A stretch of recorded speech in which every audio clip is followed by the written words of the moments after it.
চারটি কারণে মানুষের মধ্যে অহংকার চলে আসে। আমার ভাইরা, এই চারটি কারণ যদি আমাদের মধ্যে থাকে, চারটা গুণ যদি আমরা পেয়ে যাই, আমাদের মধ্যে অর্জিত হয়ে যায়, আমার মধ্যে বিদ্যমান থাকে, অবশ্যই আমার মধ্যে কিন্তু অহংকার চলে আসবে। আর অহংকার যে ব্যক্তি করবে, ওই ব্যক্তিকে আল্লাহ পছন্দ করবে না, দুনিয়ার মানুষও পছন্দ করবে না। নবীজি বলছেন, কোন ব্যক্তি যদি অহংকার করে, ওই ব্যক্তি সমস্ত নেক আমল করার পরেও আল্লাহর কাছ থেকে কোনো বিনিময় পাবে না। কেন? অহংকার হলো আল্লাহর গায়ের চাদর। কোন ব্যক্তি অহংকার করবে, এটা মানুষের জন্য মানায় না। আল্লাহ সারা দুনিয়ার কারো যদি অহংকার করা মানাইতো, সেটা হলো আমার আপনার নবী যদি অহংকার করতো, এটা মানা যাইতো। কেননা অহংকার করার মতো তার সবগুলা গুণ তার মধ্যে বিদ্যমান ছিল। অথচ আজকে আমাদের মধ্যে কিছুই নাই, আমরা কি করি? অহংকার করে বসে থাকি। এই জন্য চারটি কারণ যদি আমার মধ্যে থাকে, অহংকার আসবে। আমাদেরকে জেনে রাখার দরকার এই চারটা কারণ কি। বন্ধুগণ, আমার ভাইয়েরা, আল্লাহর নবীজি বলেন, ও আমার সাহাবায়ে কেরাম, চারটা গুণ যদি তোমার মধ্যে থাকে, তাহলে তোমার মধ্যে অহংকার চলে আসবে। সাবধান সাবধান, ওই চারটা গুণ যদি তোমাদের মধ্যে পাওয়া যায়, কখনো তোমরা অহংকার করবে না। এক নম্বরে নবীজি বলছেন, দুনিয়ার ভিতরে এমন কোন মানুষ যদি থাকে, যার বংশটা অনেক বড়, যার বংশটা অনেক বড় হবে, বংশের মধ্যে নামি দামি মানুষ থাকবে।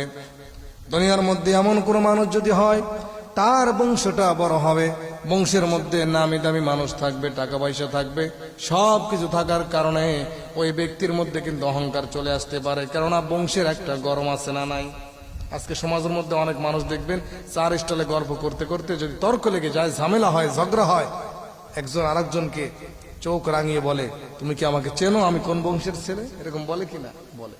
তার মানে বংশ যদি বড় হয়, বংশটা যদি নামি দামি হয়, তাহলে আমার মধ্যে কি আসবে? অহংকার আসবে। এই জন্য আপনাদের মধ্যে যাদের বংশ বড়, তাদের বংশে অনেক মানুষজন, প্রভাবশালী মানুষের অভাব নাই, ক্ষমতাশীল মানুষের অভাব নাই, এমন গুণ, এমন বংশ যদি কারো থাকে, আপনি অবশ্যই অহংকার করবেন না।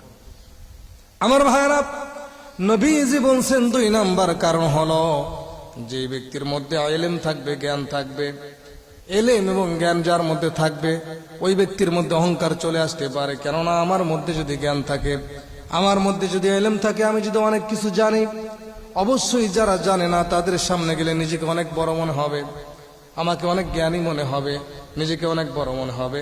নবীজি বলছেন, না না, কখনোই তুমি অহংকার করবে না। কেননা জ্ঞান দেওয়ার মালিককে আল্লাহ তাআলা। আসমানের নিচে জমিনের উপরে সব থেকে জ্ঞানী মানুষ কে ছিলেন?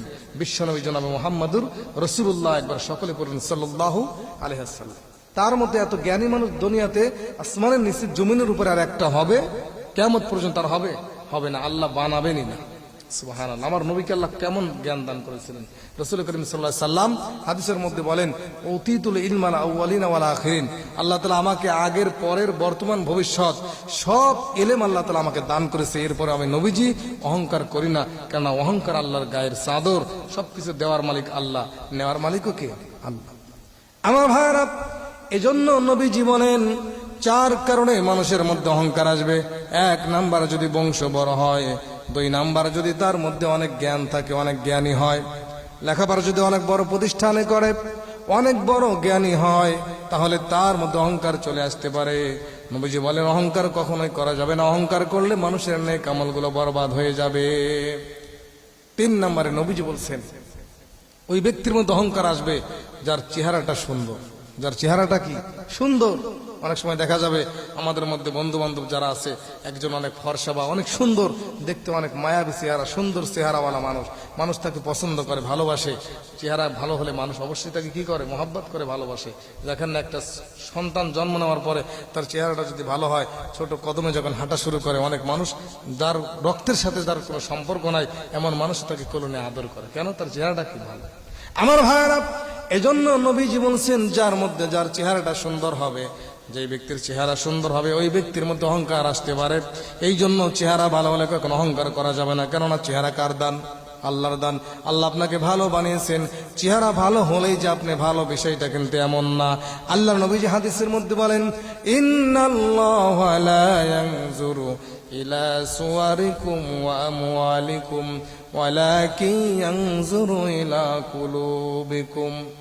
আল্লাহর নবীজি বলেন, দুনিয়ার মানুষ শোনো, আমার আল্লাহ তাআলা দুনিয়ার কাউকে চেহারা দেখে মাফ করবে না, আল্লাহ দুনিয়ার কাউকে চেহারা দেখে ভালোবাসবে না, আল্লাহ দুনিয়ার কাউকে ধন সম্পদ দেখে ভালোবাসবে না।